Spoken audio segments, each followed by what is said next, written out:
Friends, నేను మీ నాంచి. ఈరోజు మనం నాంచి స్టైల్ చికెన్ కర్రీ ఎలా తయారు చేయాలో తెలుసుకుందామా? ముందుగా దీనికి కావాల్సిన పదార్థాలు ఏంటో చూద్దాం. 1/2 kg చికెన్, 2 ఉల్లిపాయలు ఇలా ముక్కలుగా కట్ చేసుకోవాలి, 2 స్పూన్లు అల్లం వెల్లుల్లి పేస్ట్, 4 స్పూన్లు ఆయిల్, రుచికి సరిపడా ఉప్పు, 4 స్పూన్లు కారం, కొద్దిగా పసుపు, 1 స్పూన్ గరం మసాలా, కొంచెం కొత్తిమీర, కరివేపాకు. కొంచెం కాదు, కొంచెం కొత్తిమీర ఎక్కువే కావాలండి. ముందుగా స్టవ్ వెలిగించుకొని ఇలా ఒక గిన్నె పెట్టుకుందాం. గిన్నె వేడెక్కిన తర్వాత అందులో ఆయిల్ వేసుకోవాలి. ఆయిల్ వేడెక్కిన తర్వాత ఉల్లిపాయ ముక్కలు వేసేసి కొంచెం బ్రౌన్గా వేయించుకుందాం. ఇది నేను నాంచి స్టైల్ చికెన్ అని ఎందుకన్నానంటే, చాలా మంది చికెన్ కర్రీలో పచ్చిమిరపకాయలు, టమాటాలు, అలాగే యాలుక్కాయలు ఇవన్నీ వేస్తారు. నేను ఇవేమీ వేయను. మీరు కూడా ఈసారి ఇట్లాగే సేమ్ ఇలాగే ట్రై చేసి చూడండి, చాలా టేస్ట్గా వస్తుంది. అల్లం వెల్లుల్లి పేస్ట్ కూడా వేసాం కదా, అది కూడా బాగా ఎర్రగా వేయించుకోవాలి. తర్వాత కొత్తిమీర, కరివేపాకు కూడా వేసేసుకొని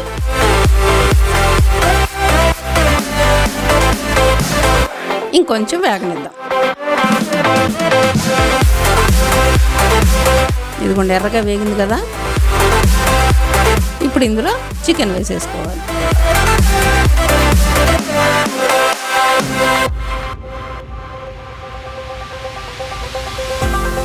మొత్తం ఇప్పుడు చికెన్ మసాలా కూడా అంతా బాగా కలిపేసుకోవాలి.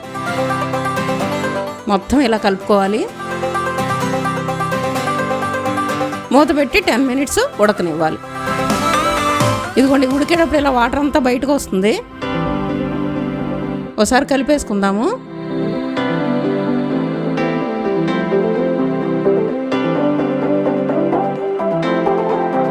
ఇప్పుడు ఇందులో ఉప్పు, పసుపు కూడా వేసేసుకోవాలి. మీరు నాన్ వెజ్ కర్రీ ఏది వండినా సరే ఇలా ఆయిల్లో కనుక మీరు ఎక్కువసేపు కనుక వేయించుకున్నట్టయితే కర్రీ చాలా టేస్ట్గా వస్తుంది. నీసు వాసన కూడా ఉండదన్నమాట. ఆ చికెన్లోంచి వచ్చే వాటర్ అంతా కూడా పూర్తిగా ఎగిరిపోయేలాగా ఉంచుకోవాలి.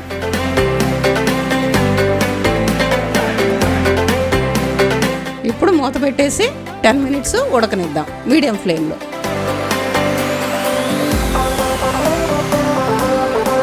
మధ్యలో ఒకసారి కలిపేసుకుందాము.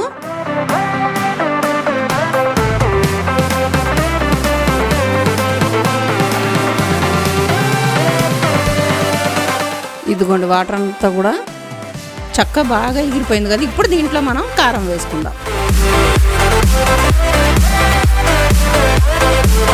కారం వేసుకున్న తర్వాత మొత్తం ఒకసారి కలుపుకోవాలి.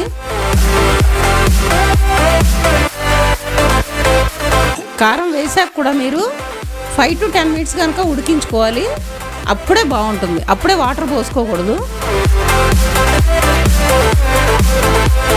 మూత పెట్టేసి 10 minutes ఉడకనివ్వాలి. ఇప్పుడు మనం దీంట్లో వాటర్ పోసుకుందాం. ఒకసారి కలిపేసుకొని అప్పుడు పోసుకుందాం.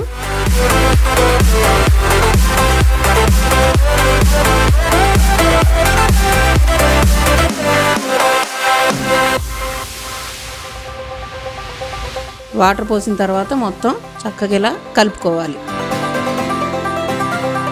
ఇప్పుడు మూత పెట్టేసి మీడియం ఫ్లేమ్లో 15 minutes ఉడకనివ్వాలి.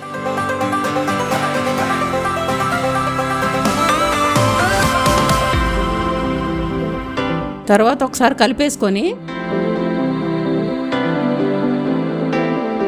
సిమ్లో పెట్టి ఇంకో 5 minutes ఉడకనిద్దాం.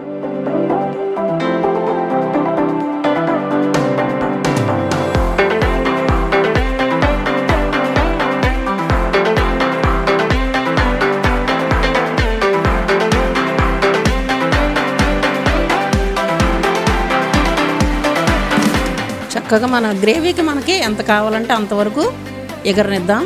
ఇదిగోండి, ఇప్పుడు మనకి గ్రేవీ పర్ఫెక్ట్గా వచ్చింది.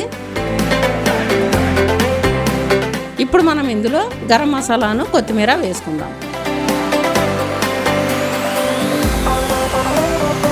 చికెన్ కర్రీలో మీరు ఎప్పుడైనా సరే కొత్తిమీర కాస్త ఎక్కువే వేసుకోండి, అప్పుడే బాగుంటుంది.